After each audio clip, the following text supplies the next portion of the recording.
जय हिंद दोस्तों, আবারও স্বাগতম জানাই আমার ফোর্স ফিউচার ইউটিউব চ্যানেলে। তো সবারই একটা মনে প্রশ্ন জেগে থাকে যে পরীক্ষার সময় এসএসসি জিডি পরীক্ষার সময় কিভাবে টাইম ম্যানেজমেন্ট করব। এসএসসি জিডি পরীক্ষার সময় কোন চ্যাপ্টারটা আগে করব, মানে কোন সাবজেক্টটা আগে নিয়ে করলে ভালো হয়, কোন সাবজেক্টটা পরে করলে ভালো হয়, তারপরে ওই পরীক্ষার হলে কি হয় কি না হয়, এগুলো নিয়ে সবার মধ্যে একটা, যারা প্রথম তাদের মধ্যে একটা কিউরিয়াসিটি মানে একটা জিজ্ঞাসা ভাব থাকে। তো তাদের জন্যই এই ভিডিওটা মূলত, ঠিক আছে। আর মূলত আমি এই ভিডিওগুলো বানাচ্ছি আগামী এসএসসি জিডি এবং বিভিন্ন এমটিএস এই যে পরীক্ষাগুলো আছে যারা একবারও ফেস করেনি তাদের জন্য। আর যারা দেখেছো তারাও, তোমরা যদি কোনো ভুল করে থাকো অবশ্যই এই ভিডিওটা দেখো। আমি আমার এক্সপিরিয়েন্স থেকে আমি বলবো। আর আমি বলি, আমি একজন আইটিবি জওয়ান, ঠিক আছে, আইটিবিপি জওয়ান। তো 2023-এর ভর্তি আমি। তো আমার এক্সপিরিয়েন্স থেকে যতটা হয় আমি আমার নিজের এক্সপিরিয়েন্স থেকে তোমাদেরকে ভিডিওটা বলবো। তাহলে চলো, আমি আমার একটা খাতায় ছোট্ট করে একটা প্ল্যান বানিয়েছি, প্ল্যানটা শুরু করা যাক এবং তোমাদেরকে একটা যুক্তিসম্মত একটা কারণ দিয়ে মানে বোঝাই যে কিভাবে কোন সাবজেক্টগুলো প্রথমে নেবে এবং প্রথমে নেবে না এবং কেন নেওয়া উচিত তার কারণগুলো আমি তোমাদেরকে বোঝাই। চলো দেখা হচ্ছে আমার খাতাতে। আবারও স্বাগতম জানাই আমার ভিডিওটাতে। তো আমি আগে হেডিং দিয়ে লিখে রেখেছি, দেখো, SSC GD exam time management, ঠিক আছে। এটা 2024 থেকে শুরু করে 25 থেকে শুরু করে তুমি সব সময় এটা তুমি কাজে লাগাতে পারবে, তার জন্য আমি এই ভিডিওটা বানিয়ে রেখেছি। তো প্রথমেই জানতে হবে আমার টাইমটা কত পাই। টাইমটা পাই 1 আওয়ার। 1 আওয়ারের মধ্যে তোমাকে চারটে সাবজেক্ট যেটা আছে, Hindi, reasoning, math, GK, GS, এই যে আছে, এই চারটে সাবজেক্টের প্রতিটা 20টা করে কোশ্চেন, 80টা কোশ্চেন তোমাকে করতে হবে। 80টা কোশ্চেন তোমাকে করতে হবে। এইবারে 80টা কোশ্চেনে প্রতিটা কোশ্চেন থাকে 2 মার্ক এবং টোটাল হয় 160 মার্ক, ঠিক আছে। 160 মার্কের মধ্যে নেগেটিভ মার্কিং থাকে 0.5, মানে চারটে যদি ভুল করো তাহলে তোমার 2 নাম্বার কাটা যাবে, ঠিক আছে। এখন নিউ রুল অনুসারে, নিউ রুল বা নিউ মানে নতুন নিয়ম অনুসারে, ঠিক আছে।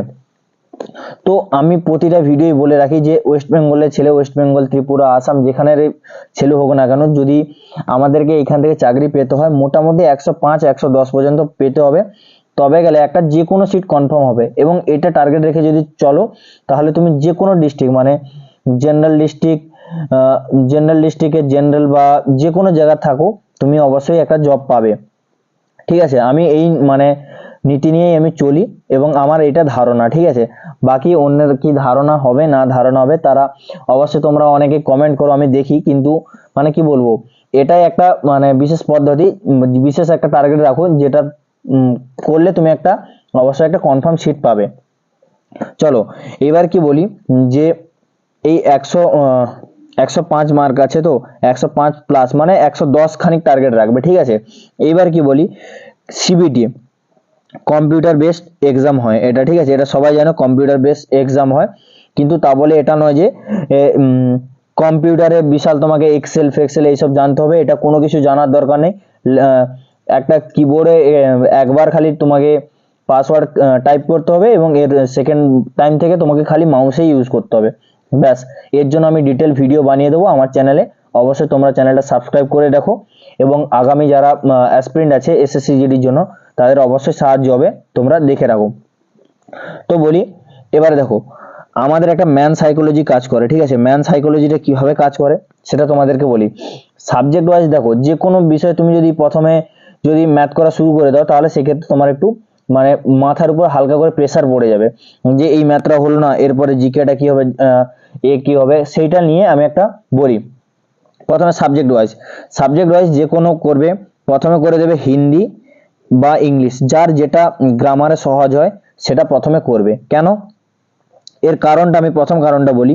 এর কারণটা বলি যে হিন্দিটা যদি তুমি করো, হিন্দিটা হার্ডলি ম্যাক্স টু ম্যাক্স 5 থেকে 7 মিনিট টাইম লাগে, হিন্দিটা 5 থেকে 7 মিনিট টাইম লাগবে, বা ইংলিশটাও তোমাকে 5 থেকে 7 মিনিট টাইম লাগবে গ্রামারে ফার্স্ট।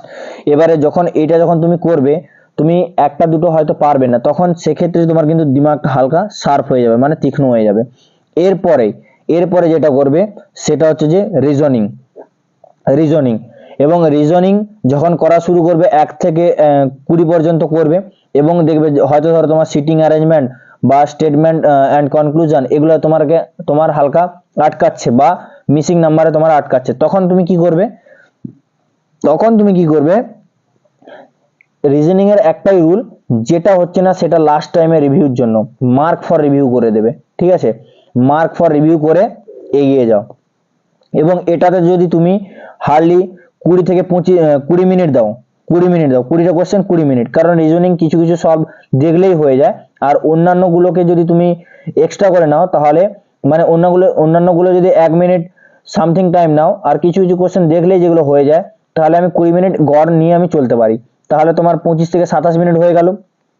এরপরে কি করবে ম্যাথেও কিছু কিছু কোশ্চেন কিন্তু দেখলেই হয়ে যায়, যাদের ক্যালকুলেশন ফাস্ট থাকে, প্র্যাকটিস ভালো থাকে, সেগুলো দেখলেই হয়ে যায়। ম্যাথে তোমরা নিয়ে নেবে 25 মিনিট, কারণ কিছু কিছু অঙ্ক আছে দেখলেই তোমার হয়ে যাবে প্র্যাকটিসের জন্য, ক্যালকুলেশনে। ঠিক আছে, এবং কিছু কিছু কি আছে তোমার মানে সামান্য সময় লাগবে, এবং টাইম টেকিং অঙ্কগুলোকে লাস্টে রিভিউর জন্য করবে। এরপরে ডিরেক্ট আসবে জিকে জিএস। ঠিক আছে, তখন তোমার যে যত কিছু মনে আছে জিকে জিএস তা তুমি লাস্ট 5 মিনিটে করে নেবে, এবং যেগুলো মার্ক ফর রিভিউ আছে সেগুলো লাস্টে করে নেবে। মার্ক ফর রিভিউ 2-3 মিনিটের মধ্যে যেগুলো হলো, আর যেগুলো হলো না ছেড়ে দেবে, কারণ নেগেটিভ মার্কিং আছে। ঠিক আছে, নেগেটিভ মার্কিং আছে 0.5 করে। তাই সব সময় মনে রাখবে তোমার একটা কোশ্চেন যদি তুমি ঠিক করো, অ্যাকুরেসি করো, অ্যাকুরেসির পরে যদি তুমি নেগেটিভ মার্কিং খেয়ে যাও, তাহলে সেই অ্যাকুরেসি পয়েন্ট থেকে কিন্তু তোমার এই নেগেটিভ মার্কিংটা তোমার চলে যাবে। সেই ক্ষেত্রে বুদ্ধিমত্তার কাজ হবে যেগুলো জানো সেগুলোই করার, এবং যেগুলো মানে অঙ্ক একদম পারফেক্ট হচ্ছে সেগুলোই করার, এর থেকে বেশি করবো না। এটা হচ্ছে আমার মানে লাস্ট এবং ফাইনাল মানে একটা তোমাদেরকে মানে টিপস। ঠিক আছে, অ্যাকুরেসির পয়েন্টটা বাড়াতে হবে প্র্যাকটিসের দ্বারা, এবং নেগেটিভ মার্কিংটা ঘটাতে হবে, যার দুটো কারণই দুটি যুক্তি সেম। ঠিক আছে, দুটি যুক্তি সেম। এবারে এর জন্য অ্যাকুরেসির জন্য তুমি টেক্সট বুক অ্যাপ তুমি হচ্ছে ফলো করতে পারো, এর সাবস্ক্রিপশন নিয়ে তুমি প্র্যাকটিস করতে পারো অবশ্যই।